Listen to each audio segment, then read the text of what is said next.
The book that teaches you to stop living for other people. I Want and I Will, Mikhail Labkovsky.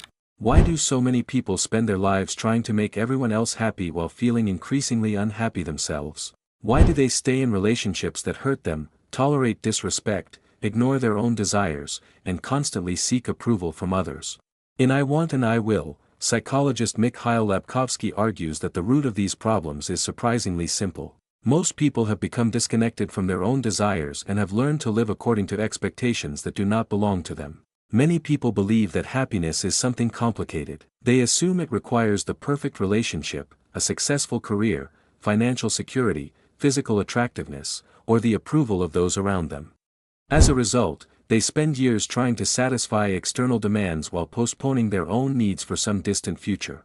Mikhail Labkovsky begins with a radically different idea. According to him, psychological well-being does not start with achieving more. It starts with learning to listen to yourself. This sounds obvious, yet for many people it is surprisingly difficult. From childhood, individuals are often taught to focus on what they should do rather than what they want to do. Parents, teachers, relatives, and society communicate expectations about how a person should behave, what they should pursue, whom they should please, and what kind of life they should build. Over time, these expectations become so familiar that many people lose contact with their own preferences. Eventually, they reach adulthood and discover a strange contradiction. On the outside, they may appear successful and responsible. On the inside, they feel exhausted, dissatisfied, and confused about why happiness remains out of reach. Labkovsky argues that this happens because a life built around other people's expectations can never provide lasting fulfillment. When decisions are guided primarily by fear, obligation, or the desire for approval, people gradually move further away from themselves. One of the central themes of the book is self-respect. According to Labkovsky, many psychological problems begin when people stop treating themselves as valuable. They tolerate situations that make them miserable. They remain in unhealthy relationships. They allow others to cross boundaries repeatedly. They sacrifice their own well-being in exchange for acceptance. What makes this pattern especially dangerous is that it often appears reasonable on the surface. People tell themselves they are being patient, understanding, loyal, or responsible. In reality, they are frequently acting out of fear. Fear of loneliness, fear of rejection, fear of conflict, fear of being judged. These fears become powerful forces that shape behavior. Instead of making choices based on genuine desires, people begin making choices designed to avoid discomfort. The problem is that avoidance rarely creates happiness. Labkovsky repeatedly emphasizes that emotional health requires honesty. Not honesty with other people first, but honesty with yourself. This means acknowledging what you actually feel, what you actually want, and what you are genuinely unwilling to tolerate. For many readers, this idea feels both liberating and uncomfortable. It is liberating because it offers permission to stop living according to external expectations. It is uncomfortable because it requires taking responsibility for your own life. Once a person recognizes that they are unhappy, they can no longer blame every problem on circumstances or other people. They must begin making different choices. The book explores relationships extensively because this is where many people's patterns become most visible. Labkovsky argues that healthy relationships are often much simpler than people imagine. They do not require endless drama, constant sacrifice, emotional games, or suffering in the name of love. In fact, he suggests that many individuals mistake emotional instability for passion. People become attracted to unavailable partners. They chase relationships that generate anxiety. They interpret uncertainty as excitement. They remain attached to people who repeatedly hurt them. Meanwhile, stable and respectful relationships may feel unfamiliar or even boring because they do not activate the same emotional patterns. According to Labkovsky, this tendency often originates in childhood experiences. The way people learn to receive love and validation at a young age influences the relationships they pursue as adults.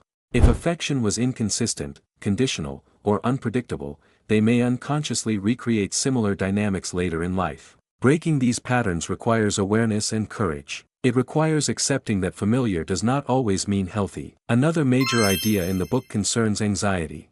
Many people spend enormous amounts of time worrying about the future.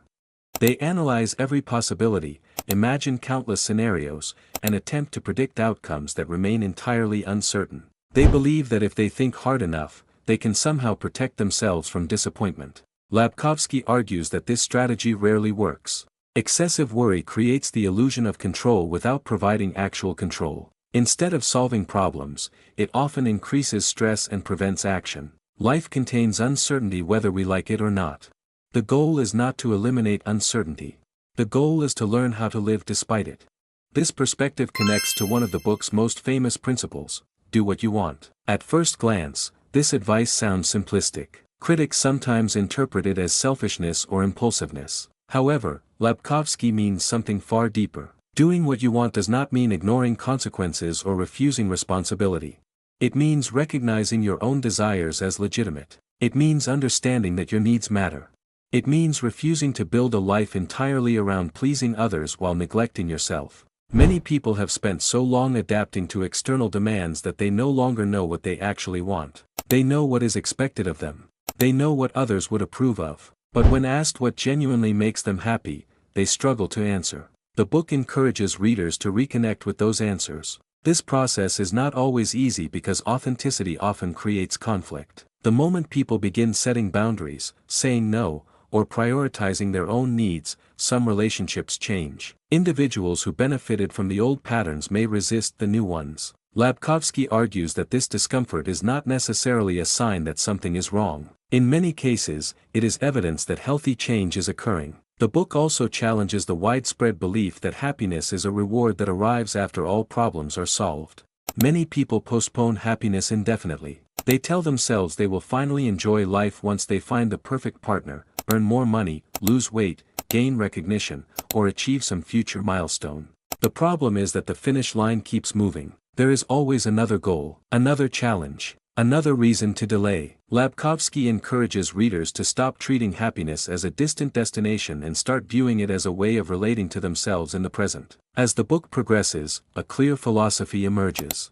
Psychological well-being is not created by controlling every circumstance. It is created by developing a healthy relationship with yourself.